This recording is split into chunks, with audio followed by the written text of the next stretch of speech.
Hello everyone, I'm Jonathan Little. I'm here today for PokerNews.com with another hand history review.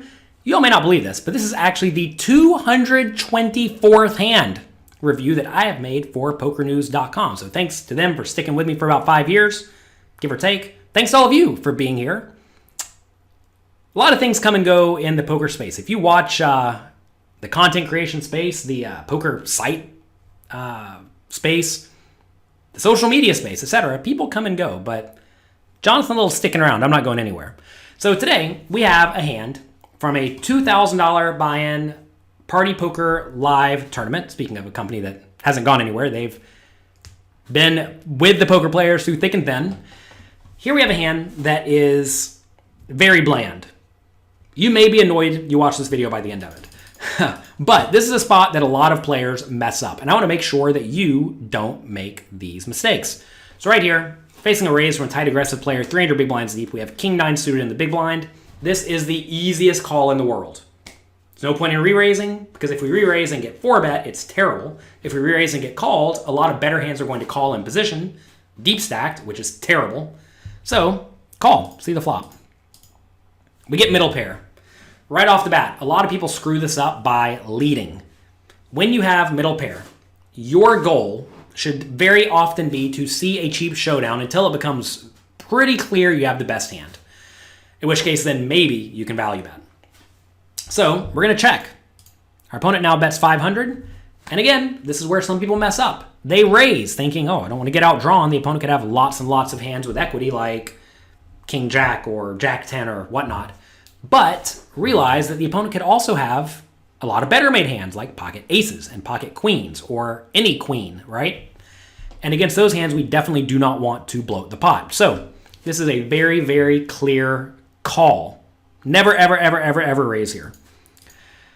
Turn to 7. Very clear check again. We are not leading the turn pretty much ever whenever it's a pretty innocuous card. There are a few times where you want to lead the turn, but usually that's going to be when the board's more middle cards and low cards and the board completes 3 to a straight or 4 to a straight. But clearly that's not what we have here. The 7 completes basically nothing besides 9-7, right?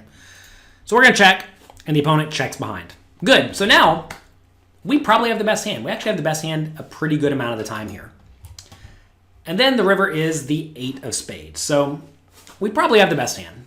This is another spot where a lot of people mess up. They value bet.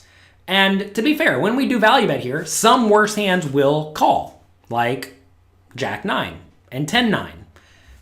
Maybe even a random hand like Ace 8, right? These hands will call. The problem, though, is that only a few worse hands will call, but literally every better hand will call. And you may say, the opponent can't have a better hand. Wouldn't he bet a queen on the turn? Well, sometimes, not always.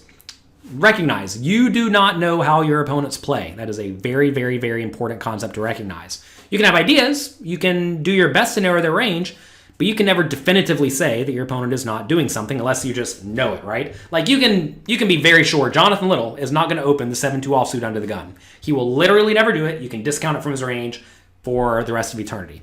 But there aren't a whole lot more very, very set in stone assurances besides exactly that one.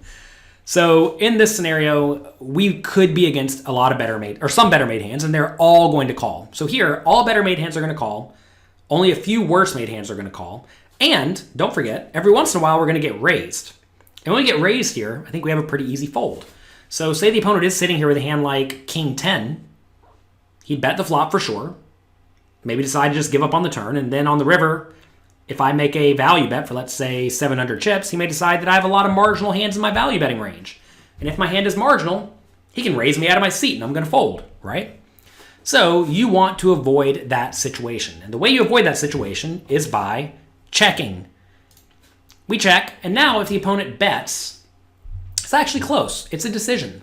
I think a lot of people in this spot go for a bet on the river because they don't want to face a tough spot. And you have to understand that the idea of not wanting to face a tough spot is not a good enough reason to make an error in some other scenario, which in this spot would be betting the river.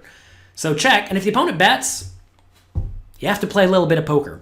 I know me, I do a whole lot of calling here, and the reason I like calling is because I'm playing in medium to high stakes tournaments against competent players who realize when they get to the river with king high or jack high or ace high, it's not the best hand. So they will bluff, especially when all I've done is take passive lines, right? Realize the lines I've taken have been incredibly passive. I just called pre-flop, I checked the flop, I just called, I checked the turn, I checked the river. Couldn't be any more passive, right? So in this scenario, a lot of players are going to assume my hand isn't all that strong. So if they're going to assume my hand isn't all that strong, well, that's going to induce them to bluff. And I've induced them to bluff. I need to call with all my bluff catchers. Is this a good bluff catcher? It's not the best one ever, but it's certainly acceptable. So this is a hand that I'm going to check and then call with. This time, though, just goes check, check. And we get to a cheap showdown with the marginal made hand, which is exactly what we wanted. That's going to be it for today. Hope you enjoyed this video. If you did, click like, click subscribe, and make sure to come back next time. We've been with Poker News for 5 years. Well, let's make it 5 more. Thanks for watching.